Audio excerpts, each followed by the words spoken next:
dalam kehidupan sehari-hari kita diperhadapkan dengan suatu realita bahwa keluarga atau rumah tangga sebagai lembaga yang didirikan Tuhan di Taman Eden terus berlanjut hingga kini.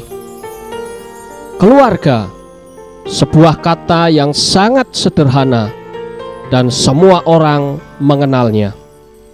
Bahkan hampir setiap manusia dilahirkan dalam suatu komunitas yang bernama keluarga. Namun, untuk membina keluarga itu tidak sesederhana kata itu sendiri. Dan semua orang ingin memiliki keluarga yang sehat dan harmonis serta berbahagia yang diwarnai dengan tawaria dalam kasih. Tidak terkecuali dengan keluarga Bapak Heri Susanto.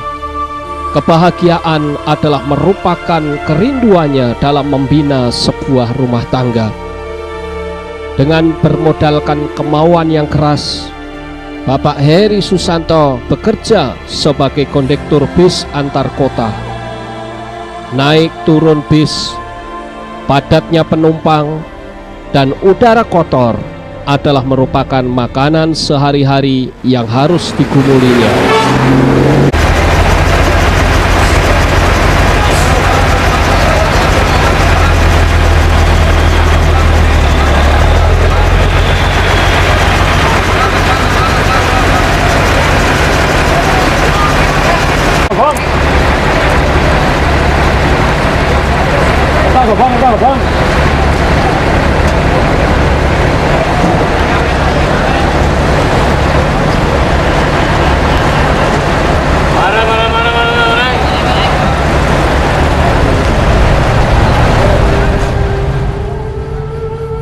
Namun sayang sekali, kehidupan yang keras dan lingkungan yang tidak mendukung telah menjerumuskannya dalam suatu lembah kehancuran.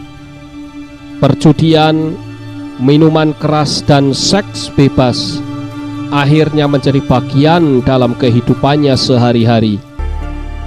Uang hasil pekerjaannya tidak lagi sampai di rumah untuk menghidupi istri dan anak-anaknya, tetapi dipergunakannya untuk berjudi dengan teman-temannya.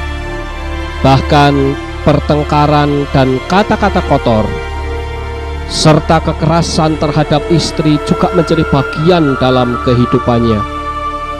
Tidak jarang istrinya harus dimaki-maki, dikutuki, dan ucapan cerai berulang kali dilontarkannya. Dan akhirnya apa yang sering diucapkannya itu menjadi suatu kenyataan. Perceraian pun terjadi. Rumah tangga yang dibinanya bersama dengan istri tercinta akhirnya kandas di tengah jalan. Perceraian pun terjadi. Penderitaan demi penderitaan datang silih berganti, sampai akhirnya pada suatu hari Tuhan Yesus sendiri yang memanggilnya untuk diselamatkan melalui penginjilan seorang istri yang sabar terus menantikan sang suami untuk bertobat, akhirnya membuahkan hasil. Bapak Heri Susanto menerima Tuhan Yesus sebagai juru selamatnya dan meninggalkan semua kehidupannya yang lama. Kita akan dengar sedikit kesaksian dari Ibu Sunarsih, istri dari Bapak Heri Susanto. Saat itu saya menikah 10 Desember tahun 75. Dalam masa perkawinan saya selama 5 tahun itu saya tidak bekerja, saya hanya mengandalkan suami saya. Tapi di masa perkawinan saya itu uang itu seperti ya bagaimana ya, karena dulu pekerjaan suami saya itu seorang kondektur, jadi penghasilannya itu butuh banyak sekali. Apalagi hari Sabtu, Minggu, dan Senin itu wah banyak sekali. Itu dalam 3 hari itu aja dapat, saat itu masih apa-apa murah aja, wah banyak sekali, hampir 100.000 itu 3 hari itu.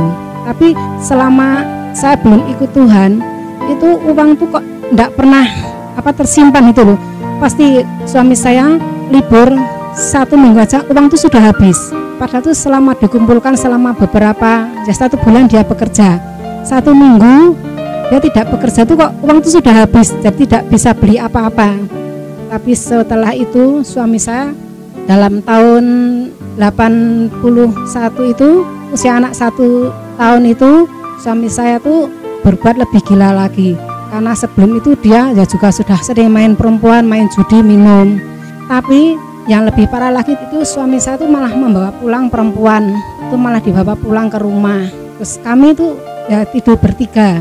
Tapi setelah itu padahal itu di rumah saya yang lama, di rumah saya yang di Ngasem Bogoman itu. Terus saya kan ya lama-lama malu sama orang tua saya, padahal di depan orang tua saya kok dia berbuat begitu. Terus saya minta kita pindah aja. Terus saya padahal yang cari rumah tuh saya di Kedung Sari.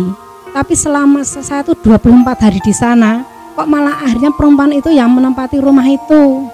Jadi saya ya daripada saya itu kan saya malu, saya pulang kembali ke Ngasem Bogoman, saya, anak saya sama mertua saya pulang ke rumah orang tua saya yang dulu. Biar bagaimanapun kelakuan suami saya, tetap orang tua saya tetap menerima saya di situ. Nah di situ saya selama berapa bulan ya, 3 bulan atau berapa, terus di perumahan Ngentak itu ada kaplingan rumah, terus saya beli di situ. Nah setelah itu kan saya di situ, suami saya di Kedung Sari sama perempuan itu.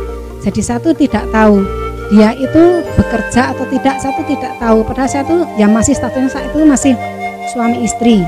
Tapi setelah beberapa bulan kami bercerai total di depan pengadilan negeri.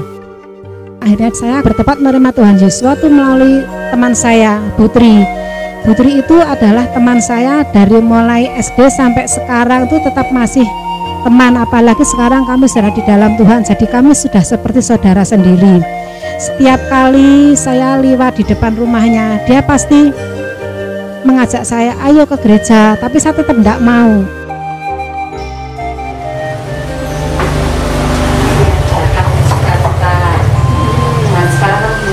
Aku di Lembang. Oh, di Lembang. Saya tanya orang yang mati dari 3 menit lagi itu, ini ada? Enggak ada, terkecuali hanya Tuhan. Tapi kan sama saja, kita beragama itu sama saja, kita pasti masuk surga. Enggak bisa, surga yang mana? Ya pokoknya masuk surga. Enggak bisa, enggak. Yang masuk surga itu yang mendapat keselamatan yang hebat dari ketiga. Kalau tidak ada kebangkitan berarti tidak ada keselamatan di situ. Tapi saya kira itu juga sama saja. Tidak sama. Itu karena memangnya kalau masih ada kuburnya, tidak bisa bangkit, tidak bisa ada keselamatan. Yang ada keselamatan kalau bisa ada kebangkitan. Di situ ada keselamatan. Gimana itu tadi? Ya nanti saya pikir-pikir di rumah dulu. Soalnya kan saya harus ngomong sama suamiku, apalagi mertuaku itu kan orangnya juga keras, masih melakukan ritual-ritual yang masih kalau tiap tahun baru, tiap apa tuh pasti sembayangan. Cari keselamatan. Keselamatan di sini, keselamatan hanya di umat Yesus masih aja. Karena Yesus yang lahir, Yesus yang mau berkorban. Nanti saya pikir-pikir dulu. Saya bukan janji, tapi saya mempunyai pokoknya tindakan. Kita hanya tunggu waktu, tapi Tuhan datang kita nggak bisa terangkat, kita nggak bisa selamat. Yang mendapatkan keselamatan, yang mau datang sama Tuhan dan bersungguh-sungguh. Coba aku juga ada janji. Kapan aku nggak tahu. Diusahakan, tolong diusahakan. Nanti kita sama-sama atau Lan ke tempat saya atau saya ke tempat Lan saat ini nanti datang bersama dengan saya. Pokoknya saya pasti memberi kapan saya mau datang. Karena saya juga malu, saya karena belum pernah saya sekalipun satu menginjak gereja. Malu adalah itu, karena ada setan dengan setan. Kita lebih cepat, lebih baik. Jangan malu-malu kok ada, malu setan yang tidak bersyukur. Kalau Anda belum bisa kontak suami, pulang dulu yang bertindak sebagai penuntung. Nanti tinggal suaminya ngikut. Kalau satu orang sudah diselamatkan, seluruh keluarga bisa selamat. Saya masih sembayangan, ya macam-macam lah, setiap ritual saya tetap melakukannya. Sampai akhirnya saya jenuh, saya lewat situ saya sampai tidak mau. Sampai akhirnya saya lewat Ngalang, lewat rumahnya lagi. Terus tapi kalau itu memang rencana Tuhan yang indah, saya tuh bertemu sama Putri di pasar. Dia ngajak saya lagi. Akhirnya saya tertangkap juga sama Putri, saya ikut Tuhan. Nah di saat itu suami saya masih belum ke gereja, saya berangkat sendiri. Tapi saat ke gereja itu saya rindu ikut sel. Saya ikut selnya di tempatnya Pak Hanses, karena dengan Pak saya itu belum ada sel. Dan di situ saya ditanya Pak Hanses, loh kok suamimu ndak ikut? Terus saya menedah, nanti kita dukung dalam doa, nanti gumuli. Nanti setiap kamu kalau malam tidur coba kamu tumpang tangan, bawa dia supaya dia mau dalam Tuhan. Dan akhirnya itu saya bertobat itu tahun 1999, dan jangka waktu dengan suami sama. Tapi sebelum itu suami saya bertobat, malah mertua saya yang bertobat duluan, padahal usianya sudah 100 lebih. Ya bertobat terima Tuhan Yesus Hamasiah itu. Terus ya selang hampir 8 bulan akhirnya suami saya juga bertobat. Padahal saat itu suami saya kan tangannya sakit. Karena dulu dia pernah, ya kalau orang dulu kan pakai susu entah pakai apa, dia pergi ke orang tua itu. Tapi itu diletakkan di tangan karena dia pernah bilang kalau tangan ini digores itu pasti keluar apanya. Tapi saya tidak mau, saya takut karena dia pernah minum, dia dalam keadaan nanti dia berkata meni, pokoknya tanganku ki nek nggih ngeplak mesti sing tak keplak ki mesti loro. Karena pernah anak saya tuh kalau dipukul sama dia itu pasti panas. Jadi dia tidak mau memukul pakai tangan, dia pasti pakai alat. Nah itu kok waktu dibaptis itu dia tuh merasa tangan tuh sakit tuh pas ke-8 tuh yang gondeli dia supaya dia tidak bertobat. Tapi tetap saya bertahan, kamu harus terima Tuhan sebagai juru selamat. Akhirnya dia mau, dia dibaptis. Tapi saat dia dibaptis itu puji Tuhan tangan suami saya bisa disembuhkan. Perceraian secara resmi, secara hukum berapa lama? Pernah bercerai berapa lama sampai mengalami pemulihan?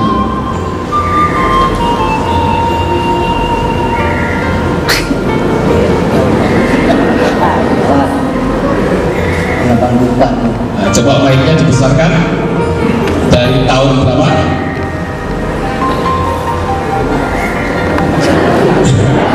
Tahun 84 sampai 2001.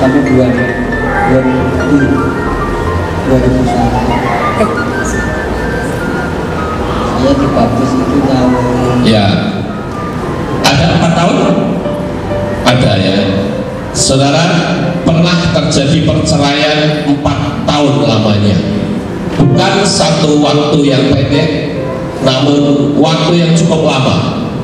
Sekarang coba saudara renungkan betapa seringnya dalam kehidupan rumah tangga kita terjadi perbedaan pendapat antara suami dan istri. Betul saudara? Saudara pernah mengalami perbedaan pendapat antara suami istri? Pernah. Dan betapa banyaknya jemaat Tuhan yang dengan mudahnya meluncur kata-kata cerai. Ini adalah salah satu fakta bahwa perceraian itu terjadi akibat ucapan baik suami maupun istri yang berkata pisah. Firman Tuhan memberitahukan kepada kita bahwa apabila kita mengucapkan kata-kata cerai, berarti kita sudah menubuatkan suatu perceraian. Dan dengan kita mengucapkan kata cerai, itu berarti rumah tangga kita sudah diklaim oleh setan. Dan kita akan mengalami suatu tantangan yang terus-menerus. Dan seringkali kita temukan banyaknya pertengkaran, semakin volumenya semakin meningkat karena keluarga kita sudah dikop oleh kuasa kegelapan. Sekarang yang ingin saya pertanyakan lagi kepada Kak Jun adalah siapa dulu yang mengajak ke gereja? Istri saya. Ya, pakai mic ya supaya dengaran. Siapa yang mengajak? Ya. Kenapa Kak Jun kok mau diajak ke gereja? Saya mau karena saya ingin selamat karena sudah dikasih tahu. Ya. Setelah bertobat, pernahkah terjadi pertengkaran yang begitu hebat sehingga mengeluarkan kata-kata kutuk perceraian seperti itu? Tidak pernah. Tidak pernah. Ini salah satu bukti, saudara-saudara, bahwa orang yang sudah di dalam Tuhan itu seharusnya tidak mengeluarkan kata-kata cerai. Kakek Jun ini saya masih ingat pada waktu saya baptis, itu tangannya mengalami sakit ya, Kakek Jun ya, yang mana? Yang kiri ya. Tangan kirinya tidak bisa diangkat, saudara-saudara.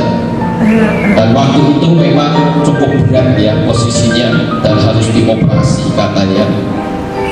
Namun ada sesuatu yang sangat luar biasa pada waktu saya membaptis, dan begitu selesai saya membaptis, dia kaget, dia berteriak, "Wah, tangan saya sembuh." Saya kaget, kenapa, ada apa? Dia berkata bahwa dulu tangan saya untuk diangkat segini saja itu tidak mampu, tapi sekarang mungkin Kakek bisa angkat sekuatnya. Nah, bisa setinggi itu, saudara. Beri tepuk tangan untuk Bapak kita yang ini. Haleluya. Jadi jangan main-main dengan baptisan. Oleh karena itu, kita sebagai anak-anak Tuhan harus menyadari betul bahwa anugerah keselamatan itu sudah diberikan. Tadi kita sudah menyaksikan penayangan film latar belakang pola hidup. Setelah kita talk show ini, saya akan tayangkan tentang bagaimana kehidupan setelah diselamatkan. Saudara kasih, kita seringkali menyepelekan dalam kehidupan rumah tangga, dan seringkali kita menganggap remeh orang berumah tangga. Padahal firman Tuhan memberitahukan bahwa rumah tangga itu adalah Taman Eden yang kedua. Taman Eden yang pertama sudah dirusak oleh setan, dan setan yang sama dia juga ingin merusak Taman Eden yang kedua. Hari ini berkenaan dengan kedua kekasih kita, Bapak Kenjun bersama istri Cilan. Dia pernah mengalami perceraian itu karena seringnya terjadi pertengkaran dan mengeluarkan kata-kata kutuk. Tadi juga disaksikan bagaimana ngerinya sampai tidur bertiga dengan Will. Ini cukup mengerikan, saudara. Dan saya sebagai seorang pria juga, wah ini luar biasa. Kalau tidur katakanlah dengan perempuan lain, itu biasanya di tempat yang berbeda. Tapi kali ini Koketsu betul-betul nekat. Dia bawa perempuan lain, diajak tidur bersama-sama dalam satu kamar. Wah ini luar biasa, saudara ya. Namun anugerah Tuhan itu juga luar biasa. Dalam dosa sebesar apapun, Tuhan itu sanggup memberikan pengampunan dan mengubahkan kehidupan yang rusak. Amin.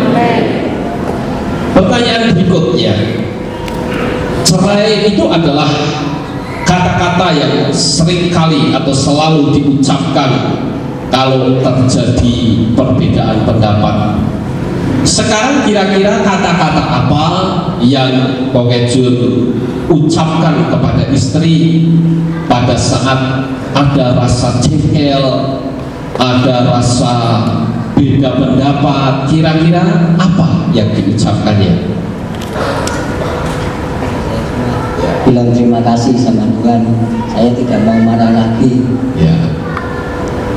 Terima kasih sama Tuhan dan tidak mau marah lagi. Ini menjadi satu gambaran dalam kehidupan kita, saudara-saudara. Betapa seringnya hidup kita diwarnai dengan marah. Ada di antara Bapak Ibu Saudara yang saat ini dalam kehidupan rumah tangganya masih diwarnai dengan marah-marah. Nggak ada? Oh ada. Nah, bagaimana dengan Kokejun bersama dengan Cilan ini? Dia sudah memberitahukan kepada kita, kemarahan itu mendatangkan kutuk. Kalau saudara sebagai seorang anak Tuhan, tentu saja harus hati-hati. Saya yakin di antara kita tidak ada satupun yang dalam kehidupan rumah tangganya tidak ada beda pendapat. Pasti ada. Namun alangkah sayangnya kalau perbedaan pendapat itu harus diwarnai dengan marah-marah, apalagi sampai banting pot misalnya, banting gelas, ya, kemudian banting piring atau sepatu terbang juga harus lewat. Nah, bukankah ini malah jadi merugikan? Sudah uang kita habis, kita harus beli lagi. Coba saudara pikirkan baik-baik. Bagi saudara-saudara yang masih memiliki sikap atau gampang marah, hari ini harus berubah. Saya memberitahukannya bahwa amarah itu adalah bukan dunianya orang percaya. Amin. Amin. Dunianya orang percaya itu saling mengasihi. Lawang suami istri kok masa tidak saling mengasihi. Sekarang saya ingin bertanya dan sekaligus minta diceritakan asal mula tadi dalam penayangan film waktu pernikahan kita sudah melihat bukan pernikahan Kristen, bukan? Namun kenapa kok bisa menjadi orang percaya ini? Ceritanya bagaimana? Coba tolong cerita. Santai saja. Dekat. Nah, ceritanya itu saya kerja di terus saya yang ikut-ikutan sama teman-teman karena ya karena saya jadi orang jalanan, nggak ikut main, judi, ya segala macam. Saya tidak pernah pulang. Kalau istri saya itu mau minta uang, itu nyusul di terminal. Saya kalau berai itu 1 bulan itu 5 hari, tapi di rumah itu cuma 1 hari. Terus saya pamitan pergi, tapi saya pergi itu tidak pernah minta uang dari rumah. Saya pinjam di terminal, nanti kalau mau bayar itu, saya kalau kerja saya cicil. Jadi saya tidak pernah minta dari rumah untuk saya selalu buat pergi kemana-kemana, nggak pernah.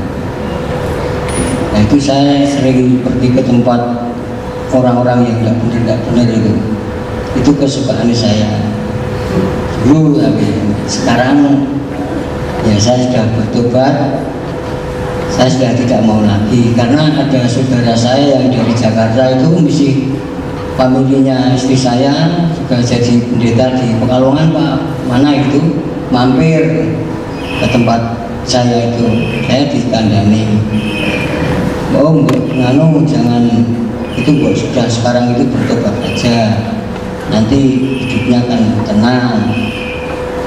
Jadi bertobat gimana? Ya pergi ke gereja, karena Tuhan Yesus itu Maha Kasih.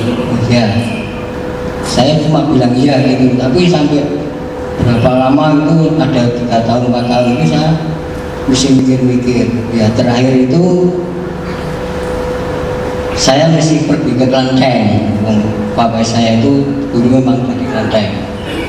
Ya setelah itu saya melihat sendiri dan tahu sendiri di dalam tempat kebaktian begini ini ada yang nggak rasa enak gitu. Terus saya selama itu nggak pernah pergi ke Klenteng lagi. Panas sekali jadi tukang main, tukang minum.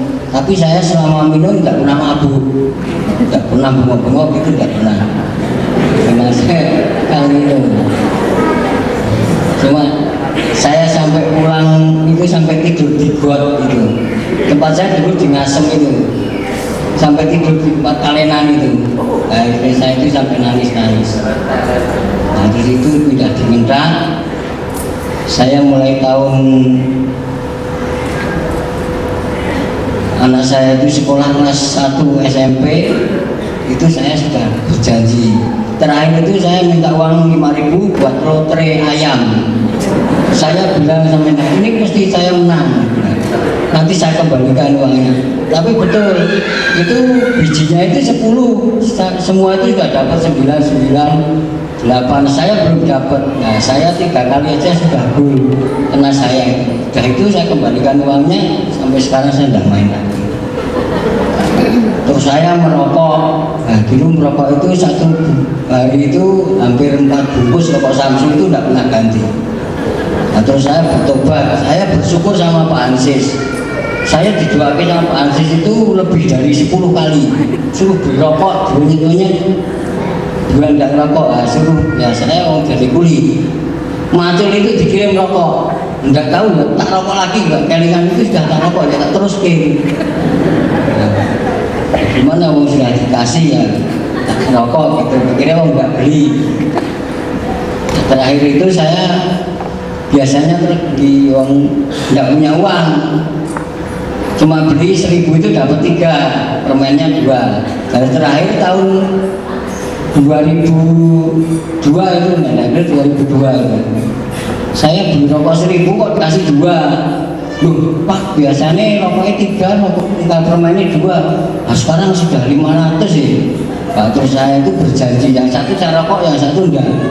Pokoknya Tuhan kalau memang Tuhan mengizinkan saya tidak mau merokok. Saya dulu pernah bilang, istri saya sudah fokus larang rokok, udah waktu-waktu mau sampai berobat aja, cukup minum obat itu 1 hari itu 3 kali 27 obat itu. Jadi saya memang sudah rusak, tapi sekarang jadi benahi sama dengan. Saya bersyukur itu di Parasan itu setiap hari itu saya minum obat itu 27 butir itu. Tapi cuma suruh 9 bulan, tapi saya jalani cuma 4 bulan. Ya sekarang saya bersyukur sama Tuhan, sudah sekarang saya tidak merokok lagi.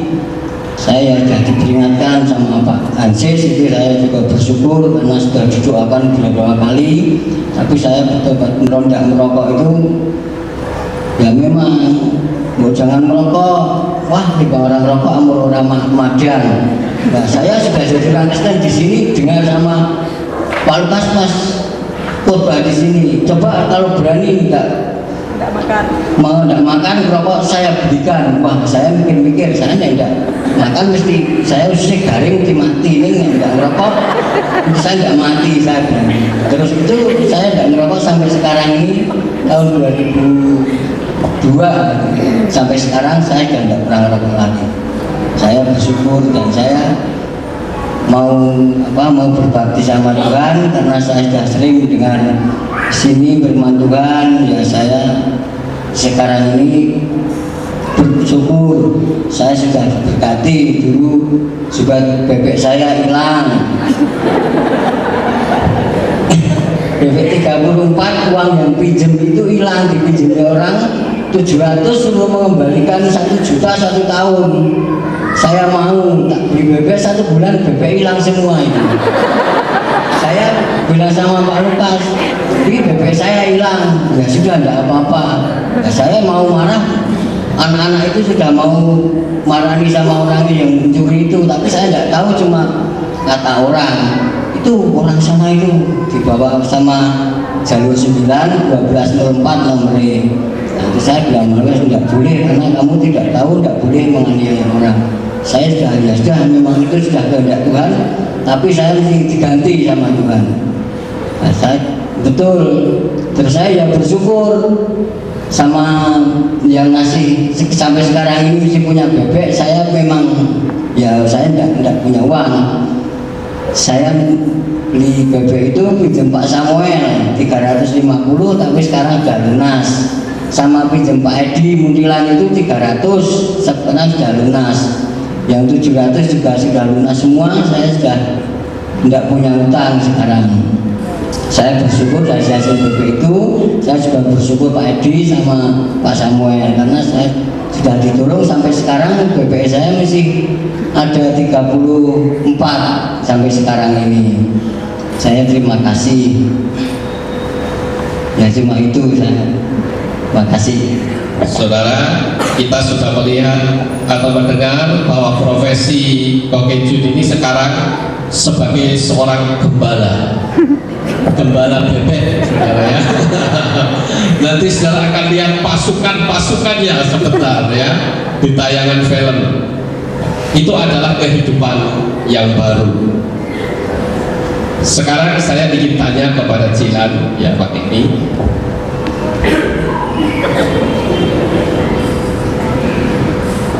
Kira-kira apa yang mendorong Jihan sampai mengajak suami untuk datang kepada Tuhan, padahal hidupnya itu amburadul? Kira-kira yang mendorong itu apa? Padahal kan kalau dipikir pola hidup yang seperti kita saksikan tadi itu sangat sulit untuk bisa datang kepada Tuhan. Dengan kedagingannya yang cukup kuat ini, apa yang mendorong Jihan kok bisa sampai aku harus sampaikan ini kepada suami? Apa kira-kira? Karena saya ingin suami saya juga diselamatkan. Ya, coba tolong soundnya agak diperbesar yang ini. Karena saya ingin juga suami saya juga diselamatkan, kan tidak mau masa saya selamat sendiri, saya juga beserta anak-anak juga saya bawa ke gereja. Tapi saya percaya karena firman Tuhan mengatakan jika satu rumah itu diselamatkan, maka seisi rumah itu juga akan diselamatkan. Amin. Saudara lihat bahwa kerinduan seorang wanita, seorang istri yang tentu saja punya satu kerinduan yang sangat mulia untuk menyelamatkan suami, dibawanya suami itu kepada Tuhan kita Yesus Hamasiah, sehingga dia bisa memperoleh keselamatan.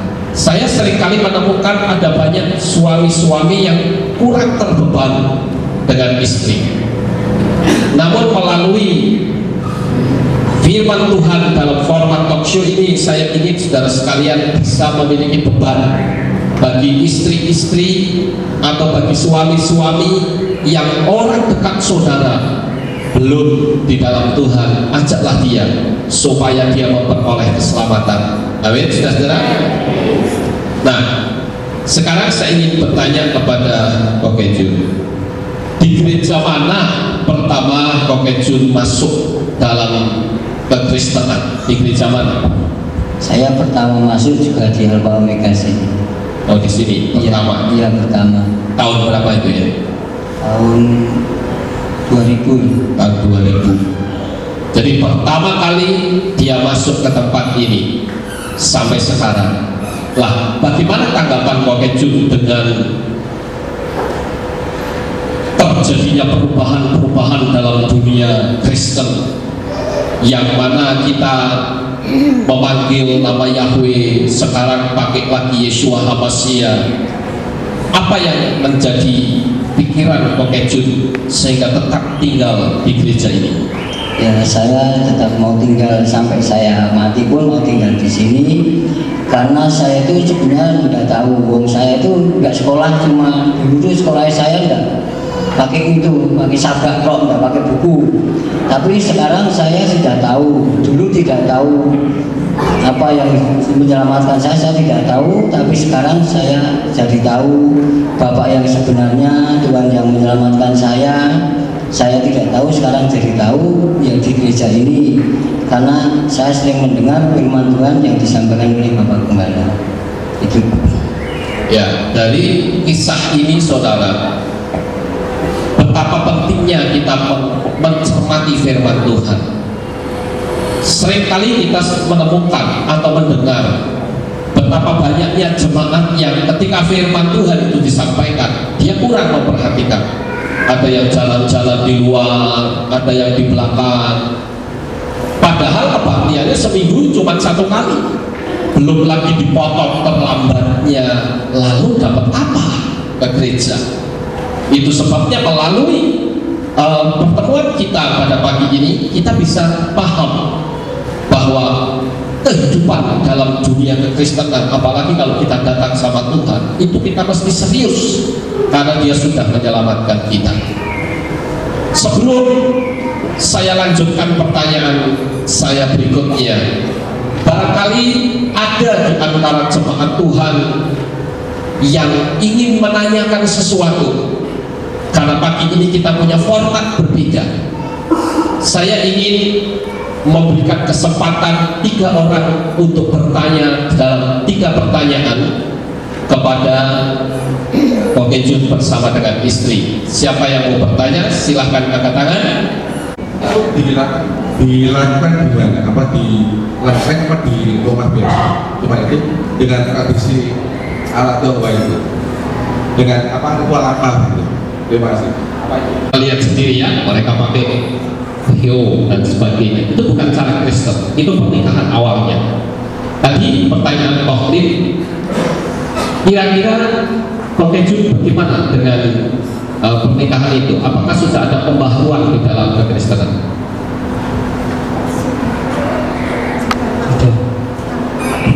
Sudah waktu kita melakukan pernikahan di sini peneguhan itu. Ya.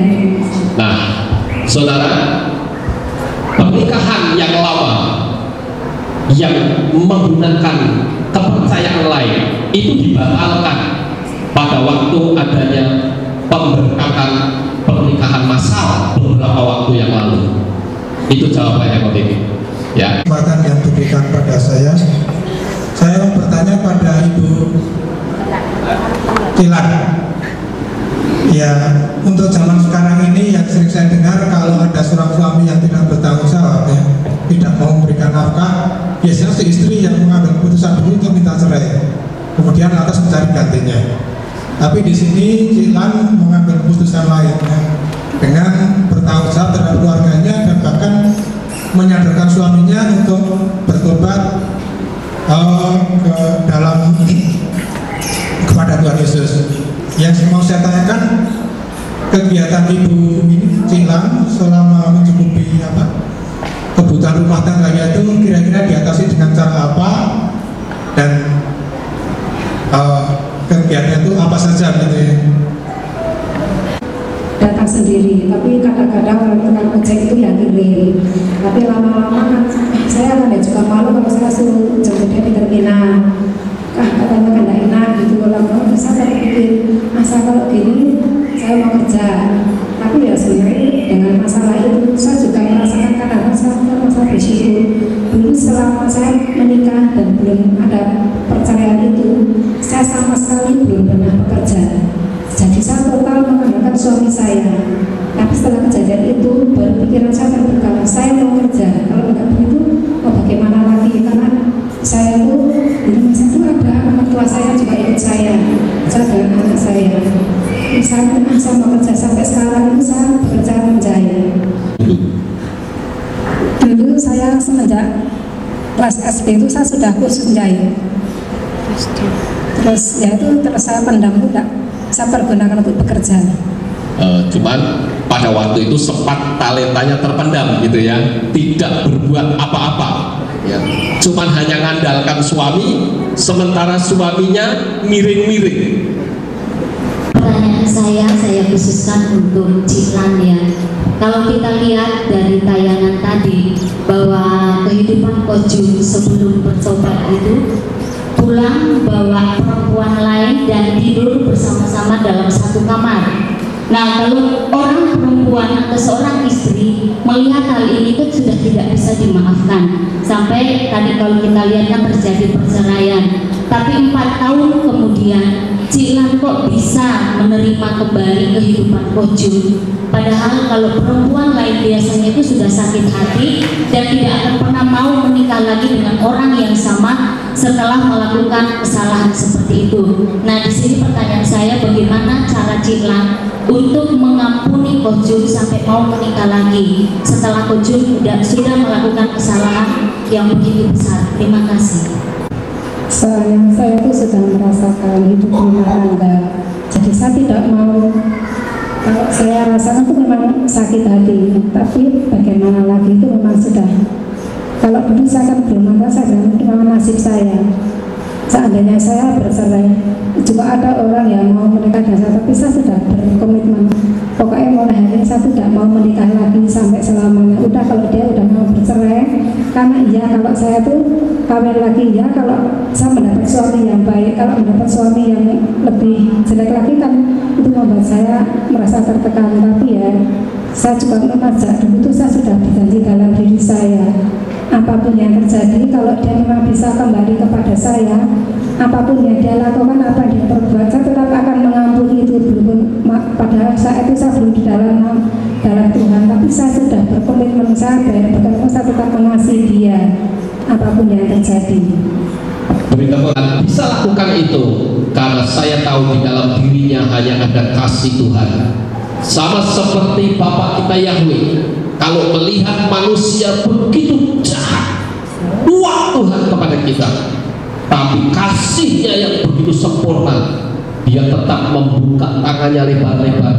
Bahkan dia sendiri sang Bapa yaitu Yahweh Elohim turun ke dalam dunia ini dalam wujud manusia, Yeshua HaMashiach. Ketika dia turun ke dalam dunia ini pun toh masih ditolak oleh orang Yahudi, masih disalib dan dibunuh, tetapi kasihnya tidak pernah berkeputusan sampai dunia ini cenderung kesumat terhadap suami.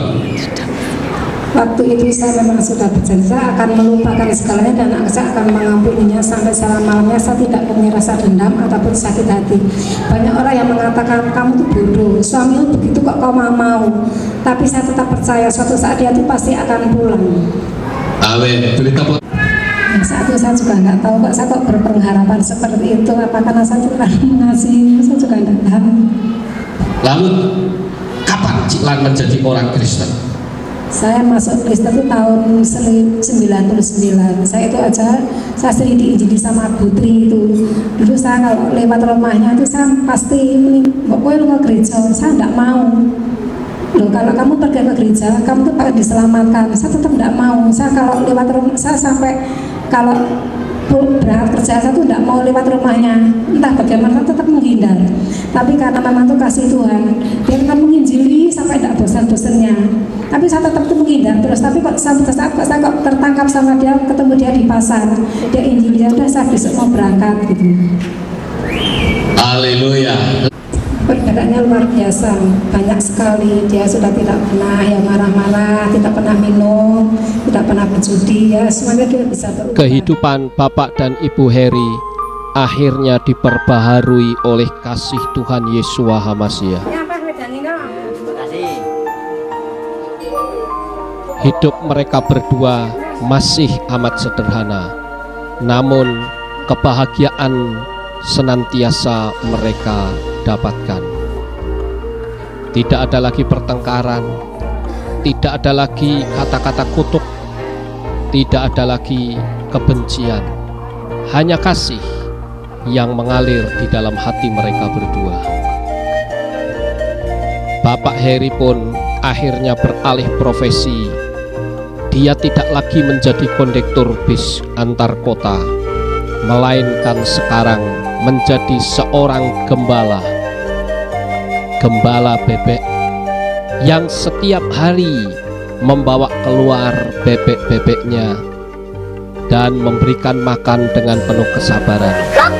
Sekalipun tantangan, hambatan dan rintangan tidak akan meluluhkan dia untuk tetap mengambil suatu komitmen bahwa Yeshua HaMashiach itu adalah segala-galanya.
Kesulitan sebesar apapun bagi orang percaya dijadikan Tuhan sebagai jalan keluar. Akhirnya Ibu Sunarsih melalui peristiwa yang melukai hatinya, dia justru mendapatkan pekerjaan sebagai seorang penjahit. Dia dapat menambah penghasilannya melalui menjahit ini.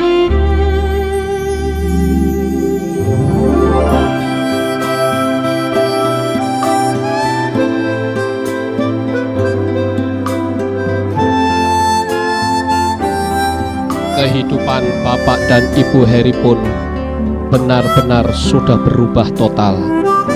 Rumah yang dahulunya dipergunakan untuk melakukan perzinahan, sekarang dipergunakannya untuk beribadat kepada Tuhan. Dipergunakan untuk memuliakan kebesaran namanya. Oleh anugerah dan kasih dari Bapa Yahweh, keluarga ini benar-benar menikmati kasih-Nya yang sangat indah.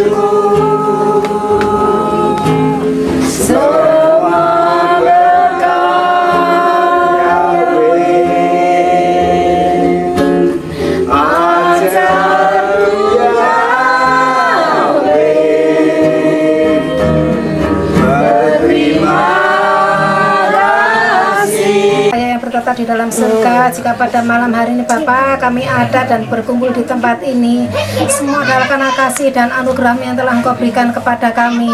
Karena kami telah sepanjang hari bekerja Tuhan, ini cuma karena kasih, karena daripada Engkau memberkati kami, melindungi kami, membentengi kami. Oh, dalam nama Tuhan Yesus Hamasia, karena karya-Mu Roh Kudus Kau yang akan memberikan kami senantiasa. Saatnya kita membahas tentang firman Yahweh ayat dalam Mazmur 112 ayat 1 sampai dengan 3. Bahagia orang benar. Haleluya. Berbahagialah orang yang takut akan Yahweh. Untuk membuktikan cintanya kepada Bapa Yahweh yang telah menyelamatkan keluarganya dari kehancuran, Bapak dan Ibu Heri Susanto melayani pekerjaan Tuhan. Sebagai asyir, dia harus datang jauh lebih pagi, sementara jemaat belum ada yang datang. Dia pun juga setia dalam doa pagi setiap hari. Pada pukul 5, Bapak dan Ibu Heri sudah berada di dalam gereja. Dan juga dia pun setia di dalam mengikuti doa semua pelayan Tuhan. Ibaratnya juga menurut Alkitab bahwasanya memiliki Yahweh dan Yahweh pun akan mengembalikan. Ini saya juga dikembali sama ayah. Ayah itu merenung. Jadi ayah itu tertangkap dengan anaknya sendiri. Begitu dengan kehidupan kita, apakah kita itu mampu memberi utangan pada Yahweh? Dengan cara apa? Dengan kita itu memberi utangan pada orang lain, dalam arti memberi orang kepada yang lemah. Gak mungkin saya saat ini ngasih orang yang kaya, ada orang kaya kasih dia, wah itu gak mungkin ya. Saya mau sombong tapi bisa memberkati orang lain. Padahal setelah berdoa ini, saya pulang ke rumah, terus saya di pekerjaan, ada orang itu mau datang. Kenapa ya? Waktu saya punya, dari istri saya, saya mau pinjam uang. Saya tahu orang itu tidak ada uang. Mungkin saya lihat dia tiganya mau nagih, dianya takut ditagih. Ya, seperti itu. Pada waktu itu dia telepon saya, saya bilang, coba nemoni Mas Siti, telepon saya. Terus bilang, Mas, saya butuh gini, saya tidak punya uang, mau pergi gini. Saya tahu kan tidak ada, saya kasih. Ini saya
siang hari ini saya ada di lokasi kantor Sahara yang ada di lokasi Terminal Soekarno-Hatta, dan siang hari ini kebetulan sekali saya bisa berjumpa dan bertatap muka secara langsung dengan Bapak Sunu, salah satu anggota Sahara yang ada di Terminal Soekarno-Hatta ini.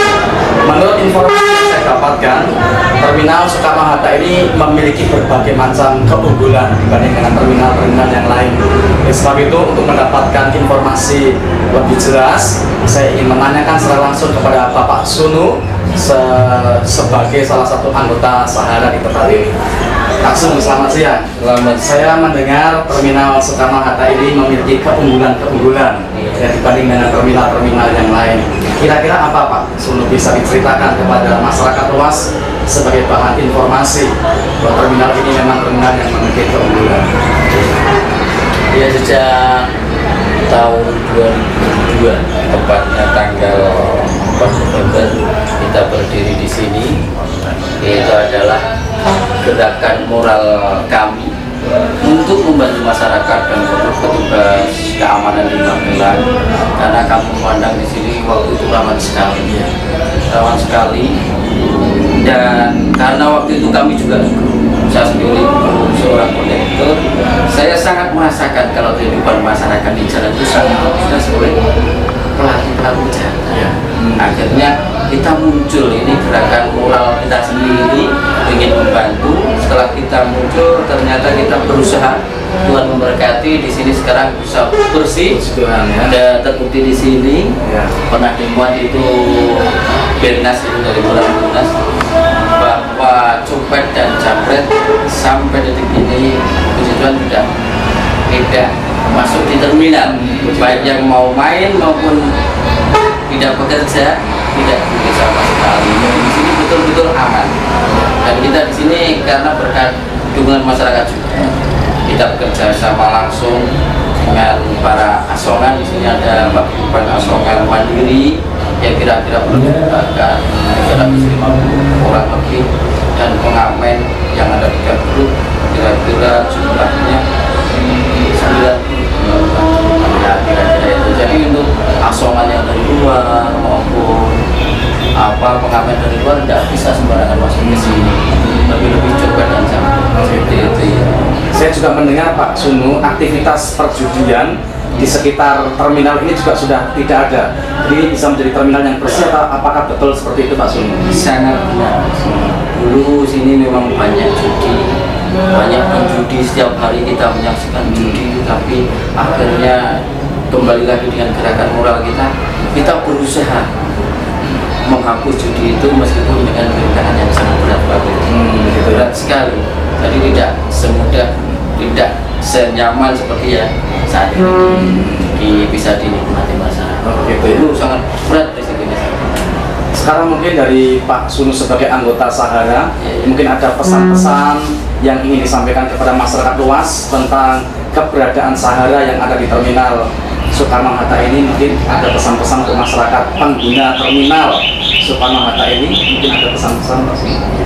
Terima kasih bagi masyarakat yang masuk ke terminal Magelang mau menggunakan jasa transportasi darat di terminal, mungkin sudah tidak terlalu khawatir karena di terminal betul-betul sudah aman. Kalau sampai terjadi apa-apa di terminal bisa lapor ke kantor Sahara, sekretariatnya di Blok D nomor 9. Terima kasih.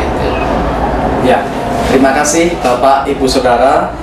Sedemikian informasi yang bisa kita dapatkan dari salah satu anggota Sahara yang bernama Bapak Sunu, yang siang hari ini berkenan memberikan waktu dan informasinya kepada masyarakat luas bahwa terminal Soekarno-Hatta Magelang memang benar-benar sudah bersih dari segala tindak-tindak kriminalitas, baik itu pencopet, penjambret maupun aktivitas perjudian di lokasi terminal ini sudah benar-benar bersih.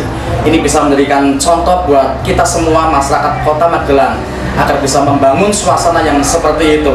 Sebab ada banyak kali kita selalu menilai terminal itu sebagai tempat yang negatif, tempat bersarangnya para penjahat, tempat bersarangnya para kriminal, tempat bersarangnya segala tindak-tindak yang negatif. Tetapi dari wawancara yang kita dapatkan dengan Pak Sunu sebagai salah satu anggota Sahara, kita bisa mendapat kesimpulan bahwa terminal Soekarno-Hatta ini sudah bersih dari semua tindak-tindak kriminal. Kita harus mendukung gerakan ini agar juga bisa dicontoh oleh terminal-terminal yang ada di seluruh Indonesia. Terima kasih, Tuhan memberkati. Terima kasih Pak Sunu, Tuhan memberkati.